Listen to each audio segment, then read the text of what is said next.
Hello বন্ধুরা, আজ আমি সকাল সকাল রান্নাঘরে চলে এসেছি। আজ আমি করে দেখাবো মাছের কালিয়া, কাতলা মাছের কালিয়া। মাছ ধুয়ে পরিষ্কার করে নিয়েছিলাম, সেই মাছগুলোকে ভেজেও তুলে নিলাম। খুব তাড়াতাড়ি দেখাবো, মাত্র 2 মিনিটের মতো হয়তো।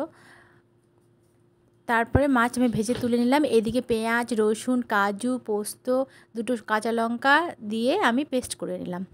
আবার আদা বাটা আগে থেকেই ছিল, আদা বাটাটা এখানে অ্যাড করে দেব। এখানে আমি দেখো তেলে রান্নাটা করব সর্ষের তেলে।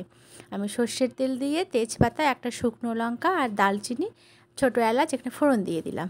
দিয়ে পেঁয়াজ কুচি দিয়ে দিলাম। ভালো মতো পেঁয়াজ কুচিটা ব্রাউন ব্রাউন কালার হয়ে আসলে আমি এখানে যে মশলাটা করে রেখেছি পেঁয়াজের, সেই মশলাটা দিয়ে দেবো। তার আগে এখানে কালিয়া তো, মাছের কালিয়াতে সবসময় কালো জিরা ইউজ করতে হয়, সেন্টটা খুব ভালো হয়। কালো জিরে দিয়ে এই যে আমি মশলা করে রেখেছিলাম সেই মশলাটা দিয়ে দিলাম। এখানে কালিয়াতে অবশ্যই কিন্তু পোস্ত আর কাজু বাটা দিতে হবে। আমি এখানে যে মশলা, জিরে গুঁড়ো, ধনে গুঁড়ো, শুকনো লঙ্কা, কাশ্মীরি লঙ্কার গুঁড়ো, লবণ, হলুদ একসঙ্গে রেখে দিলাম। এগুলো তোমরা আলাদা আলাদা করেও দিতে পারো। আমি ভিডিওটা করার সময় দেখানোর সুবিধার্থে আমি এইভাবে একসঙ্গে করে নিয়েছি। করে নিয়ে মশলাটাকে ভালো মতো কষিয়ে নেব। তারপরে টমেটো পেস্টও দেওয়া যায়, টমেটো কুচিও দেওয়া যায়। আমার হাতে সময় খুব কম ছিল, সেই জন্য আমি টমেটো কুচি করে নিয়েছি। করে নিয়ে দিয়ে দিলাম। ভালো মতো কষিয়ে নিয়ে এখানে কিশমিশ অ্যাড করলাম। আবার মনে করে কয়েকটা কাজু গোটা দিতে পারো, আমি দিলাম না। তারপরে ভালো মতো মশলাটাকে কষিয়ে নেব। কষিয়ে নিয়ে আমি জল দিয়ে দেব।